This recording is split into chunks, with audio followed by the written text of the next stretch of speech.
శ్రీ శివాయ గురవే నమః. గురవే సర్వలోకానాం భిషజే భవరోగిణాం నిధయే సర్వవిద్యానాం దక్షిణామూర్తయే నమః అని దక్షిణామూర్తికి శరణిస్తూ చెప్పాల్సిన విషయం ధారాళంగా సరళంగా చెప్పాలని శరణిస్తూ చెప్తాను. తెలుసుకుని పరిశీలిద్దాం. గురువుగారు సూర్యుని గురించి చెప్తున్నారు.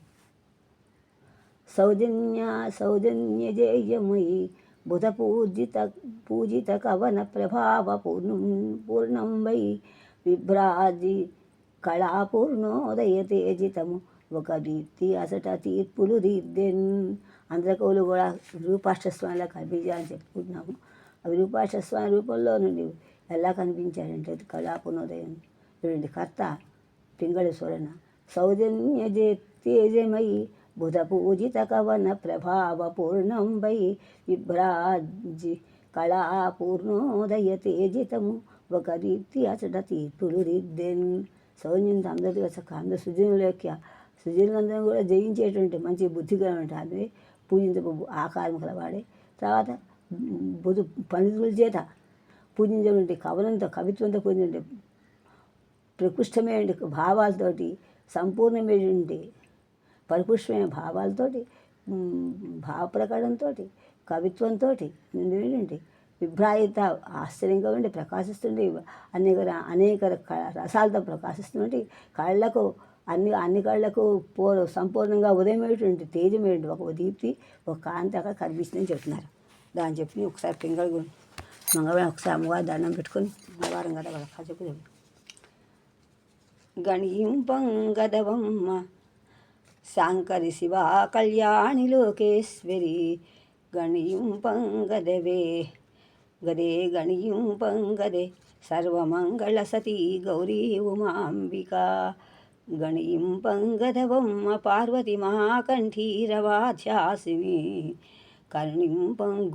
గుణింపంగదవే మమున్ ప్రబల దుర్గా రాజరాజేశ్వరి గణింపంగదవే మమం ప్రబల దుర్గా ప్రజల దుర్గా రాజేశ్వరి గణింపంగదవే మమున్ ప్రజల దుర్గా రాజరాజేశ్వరి. అమ్మా తల్లివి నీవే మాకై మా ఆంతర్యము ఎల్లప్పుడూ ఇమ్మా కొల్చుట నిక్కమే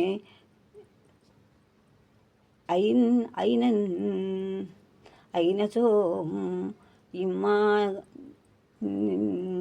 గొల్చుట అమ్మా గొల్చుట నిక్కమైనచో నీవైన నిజంబైనచో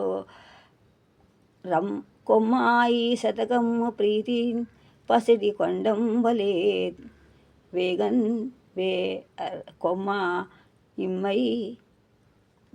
ఇమ్మైనంత సౌఖ్యముల దుర్గా రాజరాజేశ్వరి. అమ్మా కొల్చుటగా అమ్మా తల్లివి నీవే మాకైనన్ మా అంతర్యం ఎల్లప్పుడూ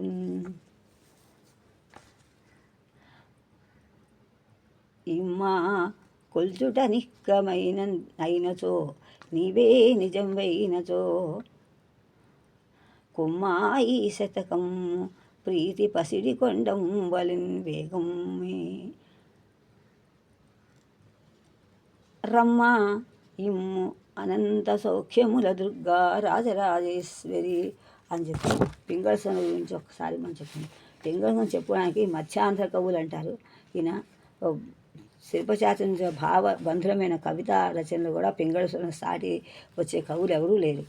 ఈ పింగళ సూరన కృష్ణదేవరాయ ఆస్థానంలో అష్టదిగ్గజాలు ఒకడని అంటారు. కానీ అతని కావ్యాన్ని అంకితంగా పొందిన నంద్యాల కృష్ణరాజు కృష్ణదేవరాయల తర్వాత కాలంలో 1560 శతాబ్దంలో ఉన్నాడు. పింగళ సూరన కాలం కూడా అంతే కదా. మరి రాయల కాలంలో ఆ కవి యవనారంభంలో ఉండొస్తుంటే రాయల కాలంలో ప్రముఖుడు పింగళ సూరన. ఇతడు 16వ శతాబ్ది ఉత్తర భాగం నాటివాడని అష్టదిగ్గజ కవుల్లో ఒకడుగా పేర్కొనే అవకాశం లేదు చాలామంది అంటూ ఉంటారు. సూరన శివుని యొక్క భక్తిశీలుడు, అనన్య లలాటేశ్వరుడు అంటే అన్ని 3 కళ్ళతో అన్ని పరిశీలించాడు. అలా అనన్య కల్పనాధురీనుడు. సూరన గరుడ పురాణం గిరిజా కళ్యాణం రచించిన తెలుస్తున్నా దొరకటం లేదు. అతని కూతురులో రాఘవ పాండవీయం మనకి కనిపిస్తోంది. కృతులు బాగా కళాపునోదయం ప్రభాతి ప్రజ్ఞ ప్రసిద్ధి చెందాయి. సూరన గొప్ప కవిగా నిరూపిస్తాడు ద్వ్యర్థి కావ్యం. ఇంకా తర్వాత మధ్యకవులలో శిల్పాచార్యం చేసినట్టే ఎవరు లేదు. పింగళ సురన పదహాసిద్ధ మిక్కిలి ప్రధానం. బహుకావ్యకర్త. గిరిజా కళ్యాణము, పురాణము, రాఘవ పాండవీయము, కళాపునోదయము, ప్రభాతి ప్రద్యుమ్నము అనే 3 కృతులను రచించాడు సురన. లలాటేక్షణ భక్తశీలుడను అయిన సూర్యుడు తన ప్రమద మొట్టమొదటి కృతిని గిరిజా కళ్యాణం సమయంలో తన శివభక్తిని ప్రకటించి ఉన్నాడు. ఆ గిరిజా కళ్యాణంలో నేడు కాలగర్భంలో కలిసిపోయింది. కస్తూరి రంగకవి తన ఆనంద రంగరాడు ఛందంలో ఖై ఎతికి ప్రమాణముగా గిరిజా కళ్యాణంలోని ఒక పద్యమును ఆ పద్యం ఉదాహరించదు. కోపాటోపంబున ధరణి పాలక చంద్రముడు ముని శిఖామణులున్ త్రోపించిన వారు దురాలాపములాడుచున్ పోయిరో ఓం సమయమునన్ మడిపోయింది. ఆంధ్రంగ రాక్షందం 3 ఆశ్వాసం 203 పద్యం. కోపాటోపంబున ధరణీ పాలక చంద్రముడు ముని శిఖామణులన్ ద్రోపించిన వారు దురాలాపములాడుచును పోయిరి ఆ సమయమునన్. సూరంతాను గరుడ రచించి ఉన్నట్లు ప్రభాతి ప్రద్యుమ్న అవతారం చెప్పినాడు. కానీ గరుడ పురాణం దొరకట్లా పుస్తకం. అష్టాదశ పురాణంలో గరుడ పురాణం ఒకటి. ఇది సూరన ఎవరి కోరిక కోసం కోరిక మీద తెలియదు, ఆశలు కూడా తెలియదు. ఈ గ్రంథము లాస్యముల కంటమంటలు ఎక్కడ కనిపించట్లేదు. పింగళి సురన తక్కిన 3 కొత్తదనంలో ప్రకాశిస్తుంది. 3 కూడా 3 కొత్త రూపాలతో ప్రకాశిస్తాను. అతని సర్వతోముఖత్వము ప్రతిభా పాండిత్యములకు సాడుతుందన్నమాట. ఇంకా రాఘవ పాండ్య గురించి చెప్తే ఇది ఒక్కసారి పింగళ సురన రచించినటువంటి ప్రతిభాసాని చాలామంది కవి విమర్శిస్తున్నారు. ప్రతిభాసాని కవిని చెప్తున్నారు. మొట్టమొదటి రచన దొరకట్లేదు. ద్వ్యర్థి కావ్యం రెండోది. ఆ రాముని పాండవుల కథ అంటే రామాయణ మహాభారత కథ 2 కూడా ఉన్నాయి పింగళ కావ్యం. అలాగే ద్వ్యర్థి కావ్యాలు. ఇటువంటి ద్వ్యర్థి కావ్య రచన సంవత్సరంలో 10వ శతాబ్దం ఆరంభమైంది. అప్పటి నుంచే తెలుగులో భీమన ఒక రాఘవపాండ్య ద్వ్యర్థి కావ్యం రాస్తారని అంటారు పెద్దలు. కానీ దాన్ని ఎవరు చూడలేదు అని ఆ కావ్యమే తెలుగులో మడి ద్వ్యర్థి కావ్యం అని పింగళ సురన ఆ కావ్యంలో చెప్పాడు. ఆ కావ్యాన్ని రవి ఆకుబిడి వెంకటాద్రి ప్రేరణ రాసి పంపావిరుగు భాష అంకితం ఇచ్చాడు. సందర్భానుకూలంగా కథాకథనంలో సురన వర్ణనలు కూడా తెచ్చాడు. శ్లేష, సభంగ, అభంగ 2 రకాల శ్లేషను వాడాడు. చాలా కథ అది కళాపూర్వయం కథ 8 ఆశ్వాసాలు. రాఘవపాండ్య రామాయణ ఈ కథ మూడోది రచన కళాపునోదయం రచన. ఇది కల్పిత కళతో కూడిన కావ్యం. 8 ఆశ్వాసాలు. పింగళి సురన సకల లక్షణ రక్షితమైన మహాప్రబంధము కీర్తి కారణం దీని ప్రబంధంగానే పేర్కొన్నాడు. కానీ దీనిలో కథ కల్పితం కాబట్టి కథ ప్రక్రియించింది చెంపు కావ్యం అనటమే సమంజసం అని చెప్తున్నాడు. ఈ సూరన తాను గడుపున రచించిన ప్రభాతి చెప్పుకున్నాడు. కానీ వెలుసునాథని సర్వతోముఖ ప్రతిభకు కనిపిస్తోంది. ఎవరి ఆంధ్రాకు పడితే రాఘవ పాండవికి ఆలోచిస్తే ఇది 4 రాఘవ పాండవీయం 4 ఆశ్వాద ద్వ్యర్థి కావ్యం అనగా 2 అర్థములు కావ్యం. రాఘవ పాండ్యము ఆకువీడి పదిలంగా ప్రాణితో అంకితమిచ్చాడు. ఇది నవ్య ప్రకారం రచింపబడిన భవ్య కావ్యం. ఇందులో భారత రామాయణ కథ జోడింపు కలదు. అనేక అర్థ శబ్దమయమైనటువంటి సంస్కృతంలో 2 అర్థములు రూపించడం సుకరం. కానీ తెలుగులో రాయటం మాత్రం అది చాలా దుర్ఘటం. అందును 2 కథల జోడించుట దుష్కరం. ఈ దుష్కరత్వం పింగళ సురన క్రింది పద్యములో వివరించాడు. 2 పద్యమొక్కటి నిమింపంగ శక్యంబు కాకుండుటన్ తగ్గతి కావ్యమెల్లనగునే ఓహో అనంచెయ్యదే పాండిత్యంబునన్ అందును తెనుంగు కబ్బంబు అద్భుతం బండ్రు దక్షిణుడు ఎవ్వాడిల రామభారత కథల్ జోడింప భాషాకృతిన్ అని రాఘవ పాండవ్యంలో 1వ ఆశ్వాసం 10వ పద్యం చెప్పాడు. భారత రామాయణ కథను ఆద్యంతం యథాస్థితిగా పొత్తుకొరదు. 2 సంగ్రహపరచను కథ విస్తృతి తగ్గునే కానీ కథల యొక్క విస్తృతి వాడి సహజంగా లేని పొత్తు మాత్రం కల్పింపబడదు. ఈ క్లేశం అతిక్రమించడానికి సూరణ ఒక కథా ప్రణాళికను, ఒక కథా పద్ధతిని, ప్రణాళికను ఏర్పరచుకున్నట్లు ఈ క్రింది పద్యం తెలుస్తుంది ఆ స్వరూపం. ఒక కథ వినియడి తరి వేరొక కథపై దృష్టి ఇడిన ఒక అర్థము దోపకమోపోవు కాన్ అనేకార్థ కావ్యం ఎట్లెట్ల వినదగున్ ఒకటినొకటి అని 18వ పద్యం చెప్పాడు ఆ పద్యం. ఈ కథా ప్రణాళికలో రామాయణ ప్రకృతిగా, భారతం ప్రతికృతిగా సురదృష్టి గోచరించింది. కానీ ఉభయ ప్రాధాన్యము చెడకుండా రచనా నిర్వహణము కొనసాగింది. బాగుంది. ఈ కథా ప్రణాళికలో రామాయణం ప్రకృతిగా, భారతం ప్రతికృతిగా స్థూల దృష్టి గోచరించింది. కానీ ఉభయ ప్రాధాన్యము చెడకుండా రచన నిర్వహించడం చేయింది. సూరన రాఘవ పాండవీయమును పూర్వమే భీమన ఒక రాఘవ పాండవీయము రాసించడం తెలుస్తోంది.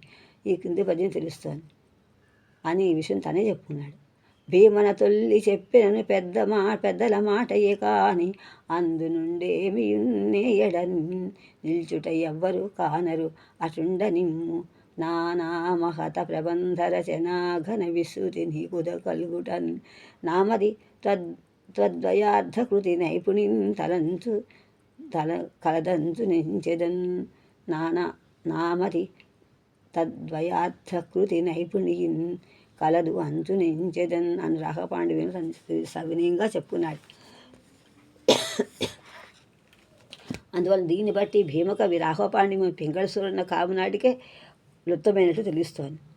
అధర్వణుడు తన కారికలో శ్లేష సకంఠ నిర్బంధో మేళనం కొత్త మతం అని పలికాడు అని సబిందు నిర్బిందుకంబులైన ప్రాసగూర్చుట శేషకావ్యములందే పనికి వస్తుందని తెలిపాడు. ఇది భీమన చెప్పిన ద్వ్యర్థికావ్యము గూర్చి కావచ్చును.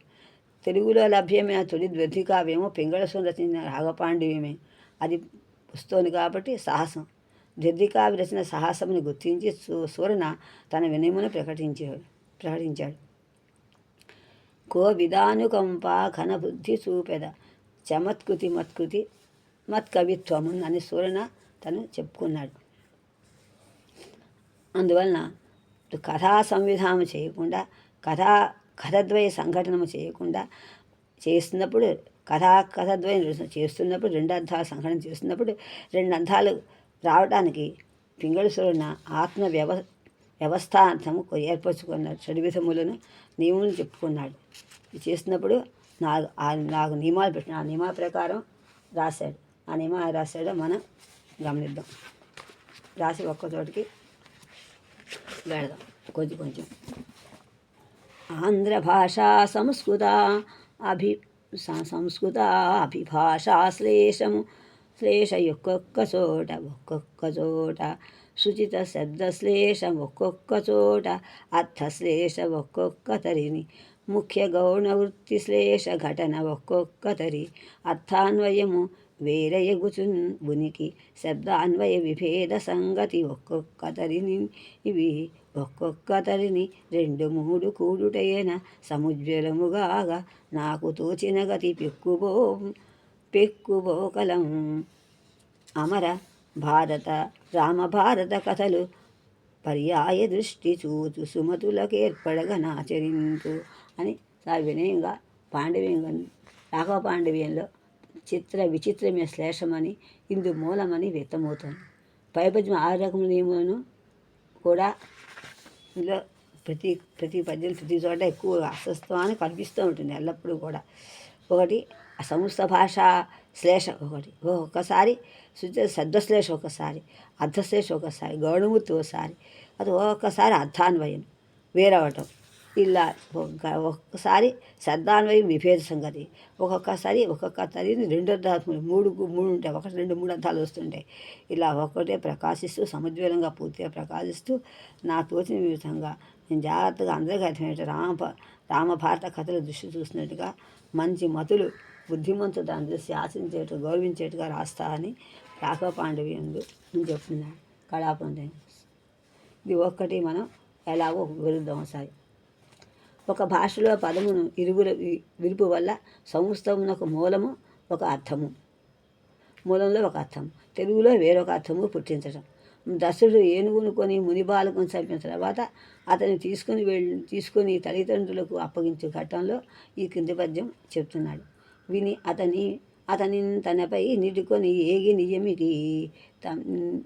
నియమికి తగని ఘోరాత్తి కొనచ్చినాడవు నీకు దండిండనని తను తెలుపుచు వారికి అప్పన శేషన్. ఇది రాకపాణి 1 పద్యం అన్నమాట. భారతార్థంలో ఈ పద్యం లేడి రూపమున తన భార్యతో క్రీడించిన కిందముడు అని మునిని సంహరించిన తర్వాత పశ్చాత్తాపం పొందిన పాండురాజు పాటను సాధించవలేను. పై పద్యములో విని అతని నిందపై అని తెలుగు మాటలను కల్పిస్తే వినియ తనిందన అనే సంస్థ పదము ఏర్పడుతుంది. మిక్కి నీ మీద అపకీర్తి పైకొన అని భారతార్థము చెప్పుకొనవలను. ఇలా అదే కదా మరి భారతం కీర్తి సమయంలో పశ్చాత్తాపం పొందాడు, మూని సంహరించాడు కింద అది ఆ విధంగా నియమితాన్ని దగ్గర నియమికి తగని తీసుకోవాలి. తీసుకుంటే వస్తుంది నియమిత నిందన తీసుకుంటే మనకు వస్తుందని చెప్పాడు. ఈ విధంగా చెప్పిన తర్వాత ఇంకా ఉచితంగా శ్లేష అలా ఇచ్చాడు. సంస్థ ఆంధ్ర భాషలో ఏ భాషలో పదము లేనప్పుడు కూడా ఆ భాషనే అనేక విధంగా విడిచి 2 అర్థాలు సాధించడం.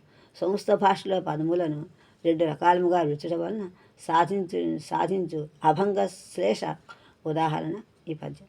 చేసి మునుజేశ్వరుండు తత్శాసనమున ఆత్మస్వర సముత్పాటనమాచరించే దానబట్టి ప్రాణములెంతయు చెలింప అసుతోత్ర గార్తికి ఓర్వక ఇతిపరుండు అని రాఘపాండే.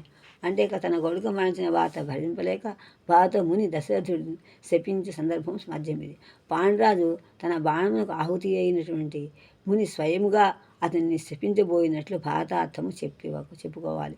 ఈ పద్యము చెలించన్ అసుతత ఉగ్రాతి అనే పదవి భాగం రామాయణార్థంలో చేసుకోవాలి. భారతార్థంలో అసుతత ఉగ్రాతి అని పదభాగం చేస్తే సరిగ్గా అర్థం సరిపోతుంది. దీనిపై చూడండి. ఇంకా తెలుగులో అభంగ శ్లేషకు ఉదాహరణ చూడండి. పద్యం ఏను కనిగర మరేక పూనితిగాక ఇట్టి ఎడల బసగున ఏయం కాలం ఏమగతితో నా వేట ముని యుగము దుఃఖించతుదన్. రాఘపాండిని తీసుకుంటే తన బాణవన్న క్రింద పడిన వ్యక్తిని చూసి మొట్టమొదట దశరథుడు పాండురాజుపై విధముగా విలపించాడు. రామాయణార్థం ఏనుగని కరము అరయక ఏనుగు కనుగొని ముందు వెనుకలు చూడకుండా అని చెప్పుకోవాలి. భారతార్థంలో ఏనుగును కనికరం అరొక అని విడుచుకుంటే శ్లేష ఇది సరిపోయిందని చెప్తున్నాను. ఇది కూడా కోటాశ్వాసంలో 25వ పద్యం. ఇది కూడా మొట్టమొదటి అవతారికలో ఇవన్నీ మనం చెప్పుకున్నాడు ఆయన, చెప్పుకుని రాశాడు. అందుకే అవతారిక పద్యాలు మంచి అవతారికే పునాది లాంటి కథలు తెలుసుకోవాల్సిన అలా విధంగా తీసుకున్నట్లయితే తర్వాత అర్థశ్లేష్ఠుడండి. పదములు ప్రయోగిస్తున్నప్పుడు నానార్థాలు అనేక అర్థములుగా సాధించాలి. పైన ఉదాహరించిన ఏను కనికరం అరేక అనే పద్యంలో ముని యుగము అనే పదముతో యుగము అనగా ఆయుష్ అర్థం అని అర్థం, ద్వయము అని 2 అర్థాలు ఉన్నాయి. ఆయుష్ అని ద్వయము 2 అర్థాలు ఉన్నాయి. రామాయణార్థంలో ఆయుద్ధాయమని భారతార్థంలో ద్వయమని అర్థం చెప్పుకోవాలి. ఈ సంస్థంలో అర్థశ్లేష. తెలుగులో అర్థశ్లేష కూడా పైన పేర్కొన్న చేసి మనుజేశ్వరుడు అని పద్యంలో తాను తెలుసుకొని దాన్ని చూస్తే పద్యంలో దానబట్టి అని మాటకు రామాయణార్థంలో తానను పట్టి అనగా కుమారుడు. చేత 2 అర్థం, చేత కుమారుడు అనటం వల్ల 2 అర్థాలు వచ్చాయి. ఇక ముఖ్య గౌణగుర్తు అని చూసుకుందాం.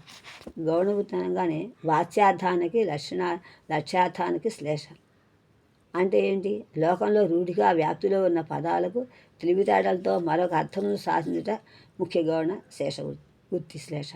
చమత్కారమైనప్పుడు కూడా ఈ చమత్కారుడైన పింగళసూరన సంజ్ఞావాసను కూడా చక్కగా శ్లేషకు అందించాడు. ధృతరాష్ట్రుడు అను మాటకు ధృతం ధరించబడిన రాష్ట్రుడు దేశము కలవాడు అన్న అర్థం దశరునికి అన్వయించుకోవాలి. అప్పుడు బాగుంటుంది. రాముడు అగస్త్యుని చూశాడు. అర్జునునికి శివుడు ప్రత్యక్షమయ్యాడు. ఈ ఘట్టంలో పద్యం అది. భద్రగతి నరుగా లోపాముద్రానంద స్వరూపముని దర్శిత నిర్నిద్ర ప్రసన్నత సంప్రదృచిరత మెరయ నేత్ర పర్వము వనర్చెన్.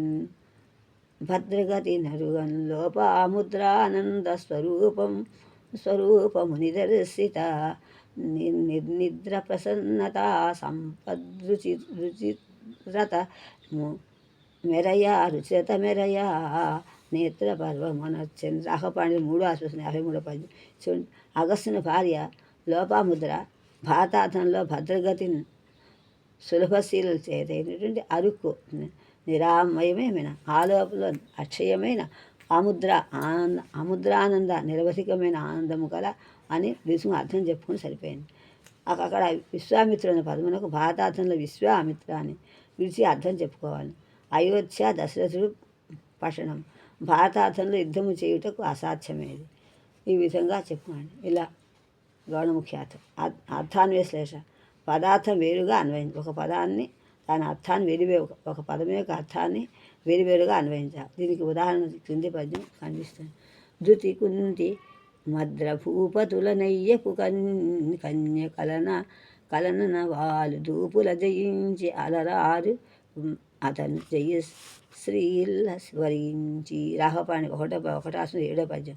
పై పద్యంలో కన్య అపరూఢమైన కలన యుద్ధమునందు అని రామాయణార్థంలో వేరొక అర్థంతో అన్వయిస్తే, భారతార్థపరంగా చూస్తే కన్యలను అతను మన్మథుని జయశ్రీలైన వారిని అని అర్థంతో కన్యబడేని యొక్క అర్థము భిన్న రూపముగా అన్వయించింది. అంటే కుంతిమాతలకు భూపతిగా ఇద్దరు కూడా పుట్టారు అని వాళ్ళది ఇంకోటి. ఈ రామాయణార్థం తీసుకొస్తే రామాయణార్థం చూస్తే వేరొక అర్థంతో యుద్ధమునకు అన్వయించాలి. ఈ విధంగా చెప్పడం వల్ల బాగుంది. శబ్దాన్వయ శ్లేష ఈ శబ్దాన్ని పదముల యొక్క శ్లేష మార్గం కూడా పైన పేర్కొన్నాడు. ఎలా పేర్కొన్నాడు? ఈ మొత్తం ఏవైతే చెప్పిన పదములు విభిన్న అన్వయం ఎలా చెప్పుకున్నాడో అది ఎక్కడ కూడా సర్వము ప్రతి పద్యమందు అలా పేర్కొని పద్యమందు గ్రహింపవచ్చు.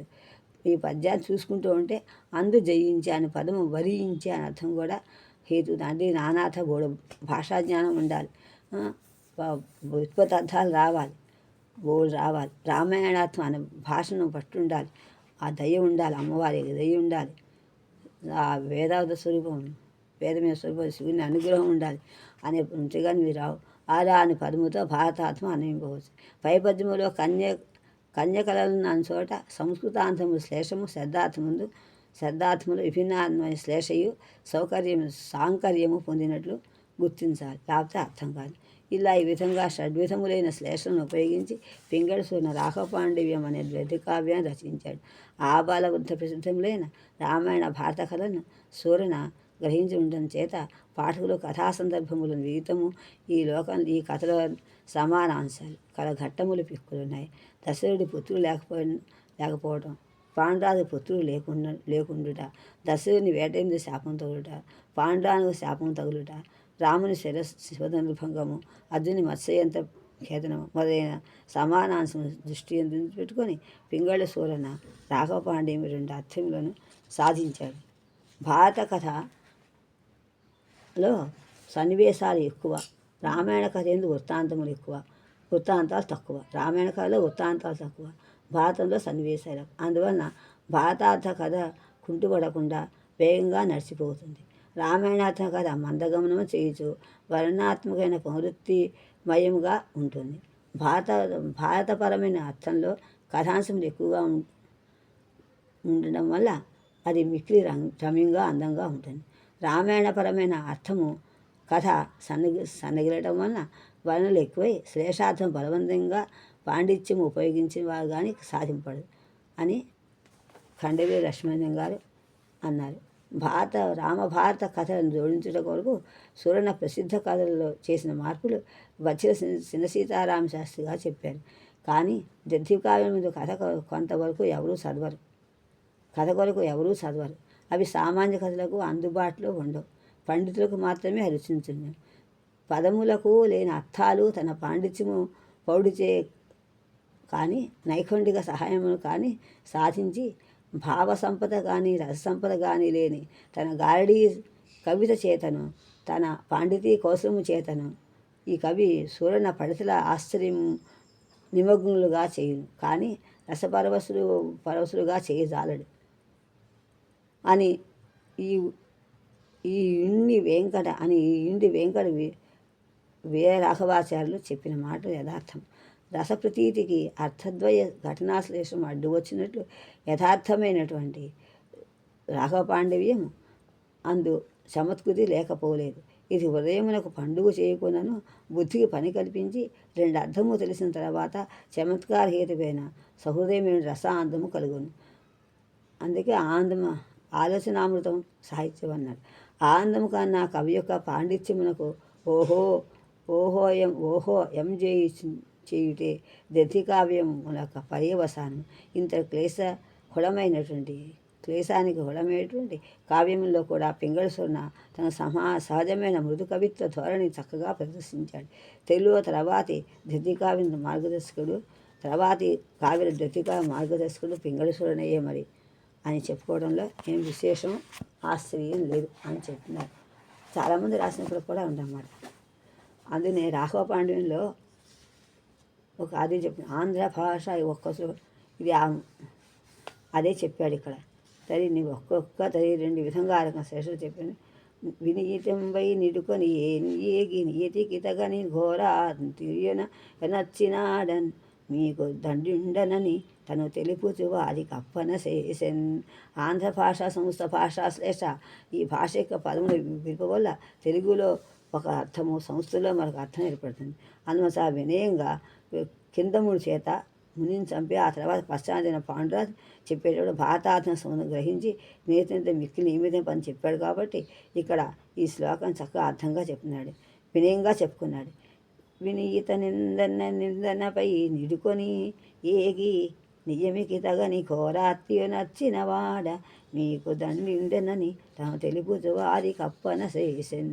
ఇలా ఎక్కడెక్కడ చక్కను ఆ మనసుకు ఆహ్లాదం చేసిన చాలా మనసుకి రసపూర్ణమితం కలుస్తుంది అని చెప్పుకుంటూ తర్వాత మనం కళాపూర్ణోదయం చెప్పడానికి ఏమైందో చెప్తాం. కళాపూర్ణోదయం, ఈ కళాపూర్ణోదయము ప్రబంధాత్మక ఈ అద్భుతమైన కథాకరణలో 8 ఆశ్వాసాల అపూర్వ సృష్టి.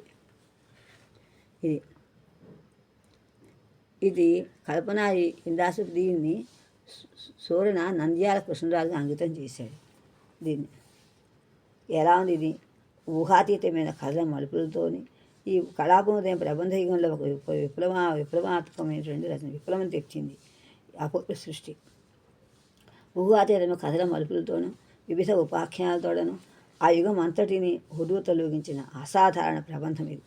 సూరన అసాధారణ భావనా పటిమకు రచనా చమత్కృతికి ఇది తార్కాణం అని చెప్పాడు. రాయగలిగ ప్రబంధములో ఉపాఖ్యానం అనే గ్రంథంలో కళాపూర్ణోదయన కవితా వశిష్ట సముచితంగా వివరించారు మందంపూడి వెంకటేశ్వర గారు. అలాగే డాక్టర్ వాడపల్లి చక్రపాణి తెలుగు సాహిత్య కూడా గ్రంథాన్ని ఈ కావ్యం ఆధునిక ఒక నవల వంటిదని కూడా చెప్పాడు. నాదుడు తుమ్ముని దగ్గర మిన్నగా విద్యాపూర్ణుడు కావాలని, ప్రపూర్ణుడు కావాలని విష్ణువుతో తపస్సు చేశాడు. విష్ణువుతో ఏ విధంగా ప్రత్యక్షమయ్యాడు. ఇక్కడ ఈ కళాపూర్ణోదయం నిజంగా కళాపూర్ణోదయం మూర్తియే యేసుని రామరాజభూషణ్ తన వస్తువులో కేవల కల్పనాక కృత్రిమరసమని బాహాటంగా చెప్పుకున్నాడు. పింగళసున్న పూర్వతం వస్తుఐక్యములని కావ్యములు చేయక కానీ కళాపూర్ణోదయం వలె కల్పిత కావ్యములు రాసిన కవులెవరూ లేరు. కళాపూర్ణోదయం కూర్చి సూర్యునకు సమకాలికుడైన రామరాజభూషణుడు తన వస్తుత్ర పీఠికలో కేవల కల్పనాహలో కృత్రిమరత్నమైన రత్నాన్ని బాహాటంగా నిరసించాడు. పింగళై సూర్యన రాఘవపాండ్యం తర్వాతనే రామరాజభూషణుడు హరిశ్చంద్రోపాఖ్యం రచించినట్టు నిర్వివాదం. ఈ 2 నిదర్శనమును పింగళ సూరన రామరాజభూషణునికి పూర్వుడని చెప్పచ్చు. ఏదైనా సకల లక్షణ రక్షితమైన మహాప్రభం కీర్తి కారణమని ఊహించి సూరన కృతిపతికి కోరిక మన్నించి అపూర్వ గాథా సంవిధాన వైచిత్రీ మహనీయం వైన శృంగార రసప్రాయం వైన పుణ్యవస్తు వర్ణన కననీయం వైనడి కళాపూర్ణోదయం అందరి పూర్వ కథా సంకలనం కథన ప్రౌఢి పాత్ర చిత్రణ కోసం సూరణ కాలంలో ఆమోదించినట్లు కానరాదు. సమకాలిక అభిప్రాయం మన్నించి సూరణ దాన్ని పుణ్యవస్తువు కదిగా ప్రయత్నించినాడు. ఇప్పుడు గురుగారు రాసిన ఉత్తమ సమం కూడా ఈయన్నే గుర్తిస్తుంది అద్భుత కల్పనలో. ఈ కల్పన అద్వైత విశేషం ఏంటంటే గురుగారు దీన్ని తీసుకొచ్చి శివుడికి అన్వయిస్తూ అద్వైత మనసుకు అన్వయిస్తూ అద్వైత మతాన్ని తీసుకొచ్చి తన మనస్సే సంకల్పం అని వాళ్ళు చెప్పడం ఇదొక విశేషమైనటువంటి సాహసమైనటువంటి ఆయన దైవత్వంలో చూస్తే నాకు కళాపురోదేవులు అక్కడ చూపిస్తే రాఘవేంద్రుడు ఈయన మన అద్వైతం ఆచరించే మన జీవితమే మన శరీరమే ఒక కళాపూర్ణమని కళాపూర్ణమని మన మనస్సంకల్పమే అలా అని తీసుకొచ్చి చూడండి ఈనాటి కవులకి ఇక అంత సాహిత్య సేవ ఉండిగా అలవాడదు. ఆనాడు ఎలాగైతే పింగళిన పైకి అందరికీ రుచిగా ఈ కవి కూడా అలా కాకపోవచ్చు, కానీ అప్పటికైనా ఈ రాసిన ఉత్తమ మనసు చాలా పైకి దాని వివరాలు చాలా తెలుస్తాయి. మనస్సు అద్వైత మతం బలపడుతున్న కొద్దీ ఉత్తమ మనసు పైకి వస్తుంది. ఉత్తమ మనసు కథలన్నీ కూడా ఉపకథ ఆకారాలతో తీసుకొచ్చి మనస్సంకల్పమే తీసుకొచ్చి ఇవన్నీ తగినట్టుగా వెతుక్కొచ్చే పదాల కథలవి నేమున్నా వచ్చి అది రాసింది విరూపాక్షస్వామి రూపాలు కవులందరూ. విరూపాక్షస్వామి ఎలా కనిపించారు, విష్ణువులు కవులు రాకుండా ఎక్కడ అనుగుణం ఎప్పటికైనా ఉంటుంది. ఈ కవుల యొక్క రచన కూడా అలాగే ఉంది. పాండవ పింగళసు నా దేవలోకస్తున్న గానకలతో కళాపం వస్తే ఈయన మహాలోకంలో మనస్సుల నుండి కవుల్ని తీసుకొచ్చి కవులందరూ కనిపించారని ఒకే బంగారానికి ఎలాగైతే అనేక ఆభరణాలు చేస్తామో అలాగే కరెంటుకి ఎలాగైతే తాగితే ఎలా అన్వయిస్తుందో, పూలకి అలాగే దారం అన్వయిస్తుందో అలా వేద మంత్రార్థమైన దారం, వేద మంత్రార్థంతో కూడిన వేదంతో కూడిన దారం అనేది వేదదారమే ఉంటుంది ఈ కవుల యొక్క దాని. కవులందరూ అలాంటి వాడే నాన్ ఋషి కృతే కావ్యంగా ద్రష్టలు కాబట్టి చూసేవాడు కాబట్టి కావ్యాలంకాసం కూడా చెప్పాడు కాబట్టి ఈ విధంగా తీసుకుని ఈ కవులు రాసుకోవడం మంచి మన్నింపదగిందని చాలా ఇదిగా మనకి చెప్పచ్చు. ఈ కథా సంవిధ ప్రతి వర్షంలో మనకు చెప్పడానికి అనిపిస్తుంది. ఇంకా తర్వాత కళాపునోదయం నిర్మాణ కోసమైనటువంటి అప్రతిమానము కథారంభంలో ఉండవలసిన సరస్వతి బ్రహ్మ చతుర్ముఖుల ప్రయాణే కలహ వృత్తాంతమును సూర్యునిందు కథ మధ్యలో కనిపించారు. కథాకథము కాలపురాణ పద్ధతి. ఆయన కవిత్వం ఆయన చూస్తే గురుగారి కవిత్వం చూస్తే కానీ ఈ యొక్క సరస్వతి సంవాదంగా చతుర్ముఖంగా ఉండవలసింది కూడా సరస్వతి పుట్టుకంతగా రాశారు. ప్రపంచంలో ఎలా వచ్చారు, లోకంలో వాళ్ళ మత్తులు ఎలా మదించారు ఏమిటిని తీసుకొచ్చి అలాంటి వాళ్ళే కలిగి మాయని కల్పించి వేశారు దాంట్లో. ఇలా ఆయన కవిత్వంలో ఇలా అవలంబించి కథామతి ఉత్తమ కావ్యం ఆరంభించారు. సరస్వతి చతుర్ముఖుల పెంపుడుగా కలభాషణిగా లాలనగా మధురాలసగా జన్మ ఎత్తి నిర్వహించిన జీవిత విషయాలు కళాపునోదయమున స్వరణ విపులంగా వర్ణించాడు. కథనడి కేంద్ర స్థానము మృగేంద్ర వాహన ఆలయము గైకొన్నాడు. గురుగారు కవులందరూ విరూపాక్షం చేశాడు. మత్స్యలోకం అని చాలా ఇష్టం గురుగారికి. మత్స్యలోకం బ్రహ్మేంద్ర లోకంలో ముడిపెట్టి చూశాడు. కళాపునోదయం కథలు అన్నల్ప కల్పన చాతుర్యం ముగితూ నవలాలక్ష్మును సంపాదించుకుంది. ఈ చూడని తిక్కన వలె సంభాషణ చాతుర్యంతో కథను నడుపుతూ ఆ కథను స్వయముగా చెప్పక పాత్రతోనే చెప్పించాడు. ఈ ఒకే కథకు పలువురు చేత చెప్పించి ముగించడం కూడా కళాపూర్ణోదయం చేత కాదగు. ఇదే కథ ఇది కూడా ఉత్తమోసంలో కూడా కళాపూర్ణ అనేక కథ చిన్న ఉపాఖ్యానాలు సాధన చివరికి మాత్రం అంతా తీసుకొచ్చింది శివైక్యమే తీసుకొచ్చాడు ఆయన విరూపాక్షస్వామి. అందువలన కొన్ని నవల నాలుగు సినిమా ఇంకా ఇది సినిమా చిత్రంలా ఉంది. సినిమాలతో పోల్చడం గురుగారికి ఇష్టం ఉండదు, అది గొప్పతనం. ఇంకా ఎలాగంటే కథను పలువురు అయితే మెప్పించే ఒకే కథ అనేక మెప్పించి ముగించిన కళాపునోదయం ముందు కనిపిస్తోంది. ఈ కథ మిక్కిలి పెద్దది, చక్కగా అల్లిగిపోయిన తీగ వలె పందిరి వలె ఉంటుంది. కొంత నవలలాగా, కొంత నాటకంలాగా, కొంత ఈనాటి రచన సాగింది అని చెప్పారు. సినిమాలా అని చెప్పారు. గురుగారికి అయితే సినిమాలా ఉండదు, ఒక దృష్టి కావ్యంలా ఉంటుంది. కథాకల్పంలోని ఒకటయే కళాపునోదయ గొప్పదానికి కారణం అన్నాడు. లోకంలో ఈ కారణం లోకాన్ని చాటిన వారిలో ముఖ్యులు కట్టమంచి రామలింగారెడ్డి గారు. తన కవిత్వత్వ విచారణలో పింగళసిన ప్రతిమ శ్లాఘించాడు. కళాపూర్ణోదయంలో కథ షష్టాశ్వాసంలో 189 పద్యం తర్వాత చాలా ప్రౌఢంగా లేదని తెలిపారు. కళాపూర్ణోదయ భావప్రకాశిక అనే పేరుతో వ్యాఖ్యానము రాసి మాలా సునీశాస్త్రి గారు ఉద్దేశం కూడా ఇదే. కానీ కళాపూర్ణోదయంలో అంతరార్థం విశదీకరించారు. కళాపూర్ణోదయం అందరి కథా వైచిత్యాన్ని పరిశీలించటకు పూర్వము ఏకామాత్రముగా కథ ఇవ్వండి. కళాపూర్ణోదయ కథ ఏంటో మాకు చెప్పుకుందామని చూస్తున్నారు.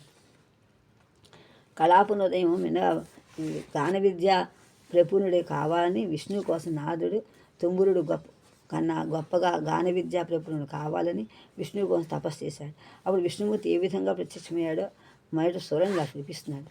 అంజనాచల గర్వ భంజనాచల లీల నీలవర్ణపు మేనిడాలు తనరా పొండరీకముల ముద్దండ రీతుల గెల్చి చెన్నొందు నిడివాలు కన్నుల అల అమర మకర కుండలర్చి ప్రకర కుంఠితములై దినకర ప్రభలు వెనుక కొడుగా వెనుక ఒదుగా ఉరము రత్నమునందు కరము రంజిలు నీడతోడు నీడగు లక్ష్మి క్రీడలాడ శంఖ చక్రాది పరికర సహితుడగుచు మఖవ ముఖ దేవతా సేవ్యమానుడగుచు పతగ రాజాధి రోహణోద్భాసితయగు భాసిగుచు కృప తలరిప్పంగా కాంతించే కేశవుండు.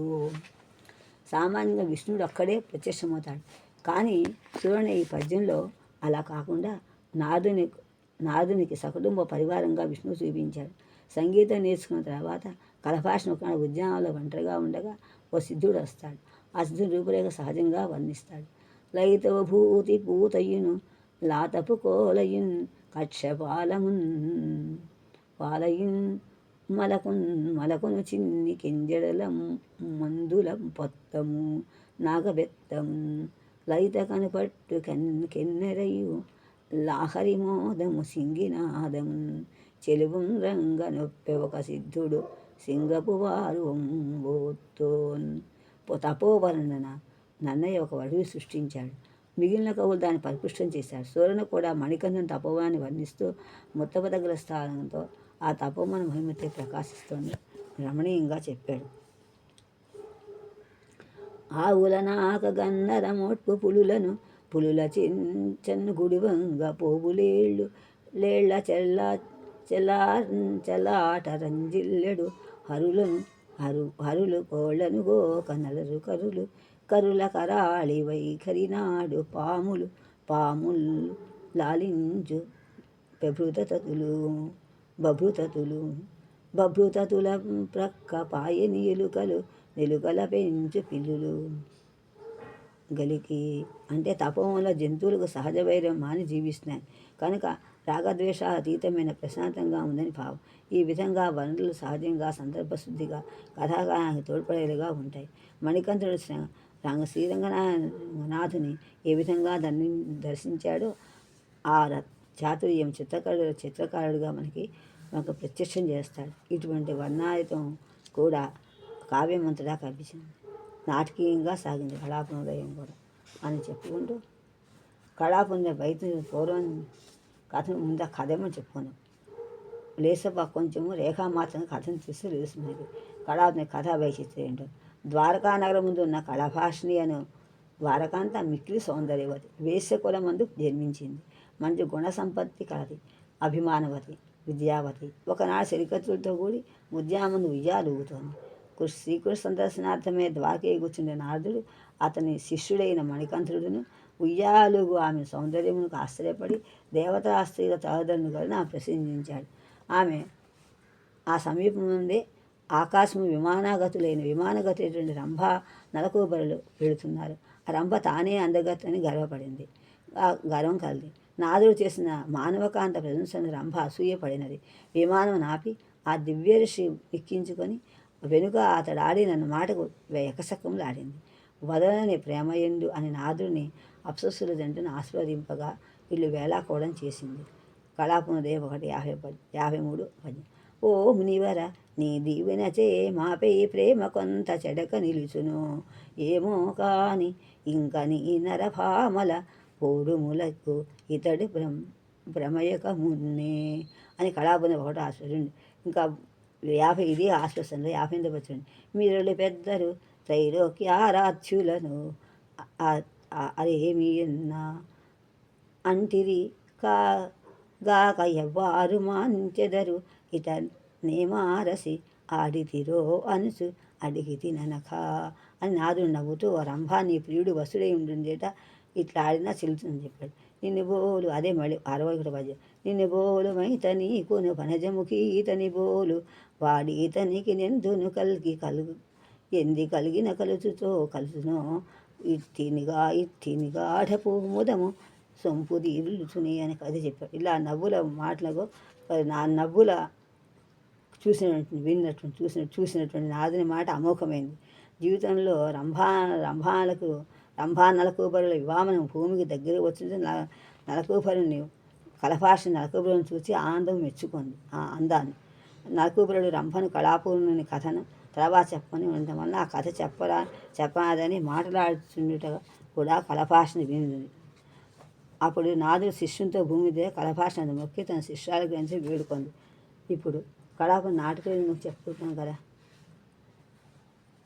ఈ విధంగా చెప్పుకుంటూ శిష్యాలు గ్రహించమంది. రంభ వృత్తాంతం మధ్యలో ఆమె నా వెంటనే గ్రహించాడు. నా రంభకు సవతి కలుగదని తాను పలికిన వాక్యం నిజము చేయుటకై కలభాషని పనికివచ్చని నాదుడు ఊహించి ఆమె శిష్యురాలుగా అంగీకరించాడు. సంగీతపు పోటీలలో తొంభరుని గెలవాలనని నాదుడు కృష్ణుని వద్దకు వచ్చి అతని భార్యల వద్దన సంగీతం అభ్యసించుండేది. నాదుని శిష్యుడైన మణికంఠుడు కృష్ణుని తన కవిత్వం మెప్పించి అతనిచే మణిహారమును పారితోషముగా తీసుకున్నాడు, గ్రహించాడు, పారితోషం పొందాడు. మణికంఠుడు నాదుని కృష్ణుని సభకు రాకపోకలు చేస్తూ ఉండేవాడు. ఆ సందర్భంలో కనపాషిని మణికంఠుని చూచుటకు అతనిపై అభిమానం జన్మించుట అవకాశమైంది. కానీ నరకబరుని చూసిన తర్వాత మణికంఠునిపై ఆమెకు గల భావము కొంత పక్కి వెళ్ళిపోయింది, మాడిపడింది. నారదుడు శ్రీకృష్ణుని దగ్గర 4 ఏండ్లు గానం అభ్యసించి విద్యను పూర్తి చేశాడు. తన గాన ప్రావీణ్య చేత గూర్చి శ్రీకృష్ణుని కాంతుల పరోక్షము అందినేమి అనుకున్నారు అతను తెలుసుకోవాలనుకున్నాడు. పరోక్షంగా ఏమనుకుంటున్నారో శ్రీకృష్ణుని కాంత అనుకున్నాడు. కలపాషినికి ఇచ్చవచ్చిన రూపము ధరింపగల వరము ప్రసాదించి ఆమె ద్వారా నాదుడు తన అభిమతము నెరవేర్చుకున్నాడు. మణికంఠుని పుణ్యక్షేత్ర దర్శనమునకై వెళ్ళిపోయాడు. కలపాషిని నరకూబరునిపై గల ప్రేమ సఫలము చేసుకునే అవకాశం లేక తనలో తహతలాడుతోంది. ఒకనాడు ఆమె తోటలో ఉండగా మాయాసిద్ధుడైన వచ్చాడు ఒకడు. ఆమె అతని శుశ్రూషలు చేసి మెప్పించి తన ప్రియుని కొడుకు తను చేర్చమని ప్రాధేయపడింది. అది అట్లా అని ఆమె సింహాసనం ఎక్కించుకుని పోయి ఒక పాడు దేవాలయంలో దింపి ముగేంద్ర వాహన శక్తిని ఆమెను బలిపెట్ట ఉద్యోగించింది. ఆ గుడిలో సుముఖాసక్తి అను ఒక యోగిని ఉంది.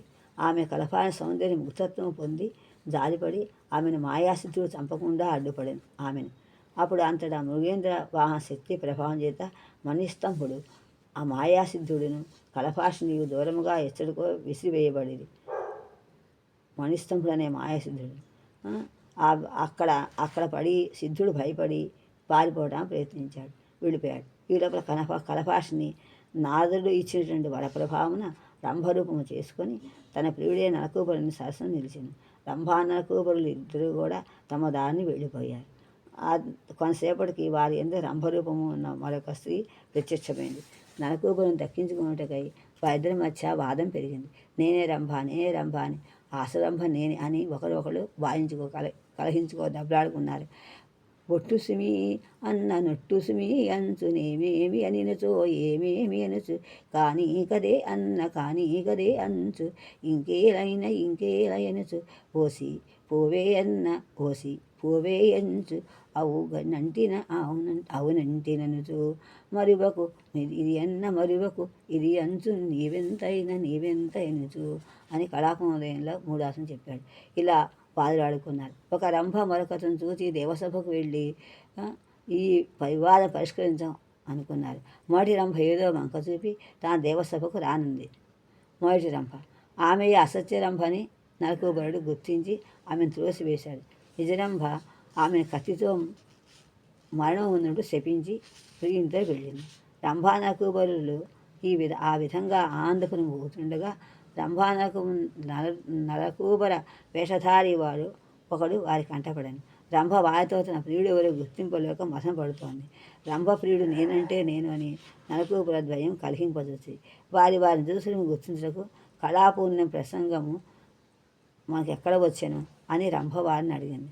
మొదటివాడు చెప్పలేకపోయాను, రెండోవాడు చెప్పాడు. మొదటివాడే మోసకాన్ని రంభ తెలుసుకొని అతని జిగుప్సతో త్రోసివేశాను.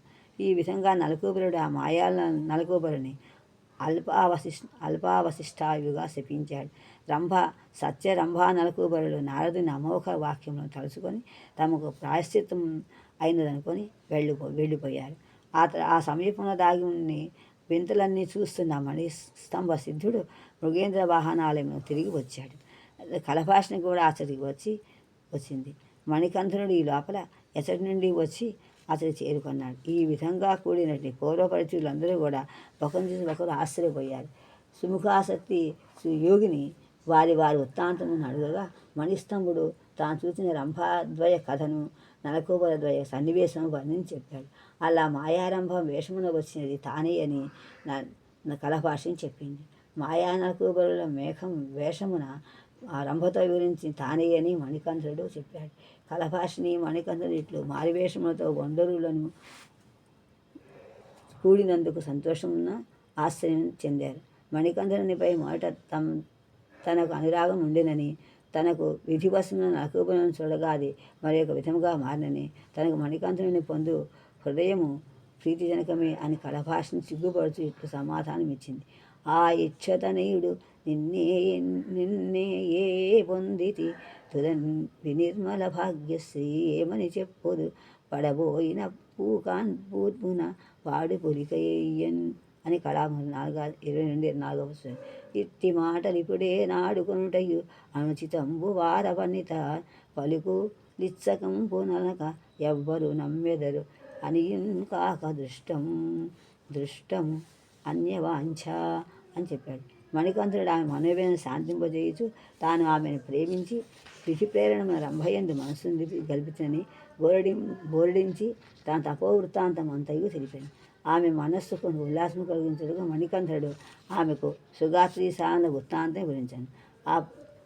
తాము ప్రేమించిన వాడు ఒక విశేష రూపంతో ఉండవాలని కోరుకున్నట పురుషులందరూ కాదని నిరూపించటకై మణికంఠుడు ఆమెకు ఆ కథను చెప్పాడు. రమ్యతరమైన సుగాత్రి సాయుల కథను శారదాదేవి స్వయముగా వ్రాసిందట. సుగాత్రి కాశ్మీర్ దేశమందు శారదాపేషమునకు చెందిన ఒక పురోహితుని కూతురు. ఆమె సకల సద్గుణ రాశి పతివ్రత. ఆమె భర్త శాలీనుడు ఇల్లట పల్లుడు. శాలీనుది వింత ప్రేమ తత్వము. ప్రథమ సమాగమ వేళ చెలికత్తెలు సుగాతిని భూషితముగా చేసి మగని వద్ద పంపగా అతడు ఆమె అలంకరణమును చూచి తడబడి ఆమె దరి చేరలేదు. భార్యాభర్తలు పొడుగును లేకుండానే ఆ పొడుగు జంట కొన్ని దినములు చెల్లిపోయాయి. చెలిగత్తుది కనిపెట్టి సుగాతిని ప్రబోధించింది. పొలతి ఆలిమగలని పొడుములేమియు కలిగనట్టిన చొప్పు కానరాదు మీటరకు చూడమెమ్మేలు ఇమ్మేలు దంపతులు ఇరుపుని వేకులేమి చెప్ప కాంతుడు ఉచితజ్ఞుడైనను కాంతగు సిగ్గుబడ చెల్లుగాక కటకట ఆ కాంతుండు సిబ్బతి కాడే కాంతయ్య అట్లయిన ఎట్లుగా ఆపురముగన్ ఇది కళాభవనంలో 65-66 పద్యాలు అన్నమాట. అందుకని గారామున తోటో నరారమ్మనుచున్ మగడి రానేటికి కర్పూరముతోడి బాగాలి ఈరాదో మాకు మడచి ఈరాదో చెలి అని సుగాతి సిగ్గుపడి చెలిగత్తులు చెప్పినట్లు ఆ రాత్రి పరిసేవ చేసింది. సుశీలుడు మనసు కలగలేదు. సుగాతి తల్లి ఈ సంగతి విని కోపించి అల్లుడి వ్యర్థులను తలచి తోట పని వినియోగించింది. అతడు మారు పలకుండా తోట పని చేయటం మొదలెట్టాడు. ఇందులో ఒకనాడు గాలివానొచ్చి ఉరుములు మెరుపులతో ఊరంతా జలావరణం అయిపోయింది. సుగాతి తన భర్త తోటలో కష్టపడుతున్నా అని తెలిసి తాను అత్యంత శ్రమపడిగా వర్షంలో తోటకు వచ్చి అతి చెట్లకు భర్తతో పాటు పాదులు చేయొచ్చు కాలువలు త్రవ్వుతూ తోడ్పడుతున్నది. ఆ అలంకారం లేకుండా చీర బిగించి బురద తుంపురులు మగమునకు ఒక వింత సౌగమ్యం కలుగు చేయగా ప్రత్యక్షమైన ఆమెను చూసి శాయనుడు రాగావిష్టుడై సుగాతిని కౌగలించాడు. సుగాతి తన సౌఖ్యమును సంతోషించాడు. మనుడు ఆమె భర్త కలుగు తిరిగి అలంకారంతో సింగానదిని పోగా బుద్ధుడకు శాయుడు ఆమె తిరస్కరించాడు. సుగాత్రి కిన్నురాలే తన అదృష్టమును నిర్దించుకుంది. కానీ తన భర్తకు అలంకారం ఇష్టముగానే క్రమముగా ఆమె గ్రహించింది. వాడిని పరిచరించి పతి హృదయంలో స్థానము సంపాదించింది. సులభకోపియు అతి సాహసీయగు తన భర్త మడుగులో దూకిన తర్వాత కూడా సుగాత్రి తన పాతివ్రత్యం ఇట్లే నిలుపుకొని సన్యాసిని కాలము గడిపింది. సుగాత్రియే సుముఖాసక్తి. శాలీనుడే మణిస్తంభుని పెరుగు చాలా విచిత్రమే. అతడు హృదయ విహీనుడు, క్రూరుడు, కాముకుడు, పరమ శాక్తేయుడు. ఈ మణికంఠుడు తాను వలసిన కలభాషని తన చేతితోనే సంపదలిచి అవస్థ తటస్థించింది. మణికంఠునికి గచ్చింద్రములేక అతడు ఆ క్రూర కార్యమును కొనబడినాడు. తర్వాత అతడు శల్యాసుని సంహరించి పరప్రభావం తాను మడసి పరజన్మం తిరిగి జన్మలో సుముఖాసక్తికిని మణిస్తంభుడును కళాపునుడే జన్మించి సజీవనం పొందాడు. సజీవనం పొందగానే కళాపునుడు మధుర లాలసకు అభినవ కౌముదిని వివాహమాయాడు. భోజనములో మణికంఠునకు కృష్ణుడిచ్చిన మణిహారములో నాయకమణి మహిమ వల్ల మధుర లాలస కళాపునులకు జాతస్మరణము కలిగి జీవితాంతము నిలువడింపజేసింది. ప్రకాశం ఈ విధంగా కల్పిత కథాకావ్యము అద్భుతంగా నడిపిన పింగళసూరున సృష్టించినటువంటి పింగళసూరున చివరి ఆశ్వాసనలో మధుర లాలస కళాపునుల శృంగాలను బంధించు పట్ల సాధారణ ప్రబంధపతిని అవలంబించాడు. తన కావ్యము సకల లక్షితము కావాలని ఆశతో ఈ ఘట్టమందు పాతపతులచే నడుపుటచే సారస్యము తగ్గింది. పింగళి సురన కథా ప్రారంభమున కలపాటి చరిత్ర ఉద్యానమున వనంలో వివాహం చేసే సందర్భంలో నాదమణికంఠ రంభానుకుల కీలక పాత్రను ప్రవేశపెట్టాడు. అక్కడి నుండి ప్రతి పాత్రకు ఇంకో పాత్రతో సంబంధం ఏర్పరిచి జన్మాంత విడిబడిన వివిధముగా వారి అన్యోన్యతను చిత్రించి కల్పించాడు. పాత్రను హఠాత్తుగా నిష్కరింపజేయుతూ అనవసరంగా ప్రత్యక్షము చేయుతూ ప్రతి పాత్ర ఏదో ఒక రూపంలో గోకరించినట్లు కథను నడిపించి పాఠకుల సంశయాస్పదమైన స్థితిని కల్పించాడు. రంభా నరకోపరుల మధ్య నిష్క్రమించి నాదుని వాక్యములు అమోఘములను నిరూపించుటకు మరల ప్రవేశించి భ్రాంతి ప్రహసనమును సృష్టించాడు. ఈ విధంగా ఈ భ్రాంతి ప్రహసన ఒక అపూర్వ కల్పనం. సురన కళాపునోదయంలో సరస్వతీ నరకు చతుర్ముఖుల ప్రళయ కలహ వృత్తాంతము భారకేంద్రముగా నెలకొల్పాడు. సరస్వతి చతుర్ముఖుల సరసన లీలలే కళాపుని కథకు బీజాలయ్యాయి. ఈ విషయమును సురన బ్రహ్మోత్ముఖముని ఈ విధంగా చెప్పాడు అని కళాపుని తాదుని చెప్పుకుంది.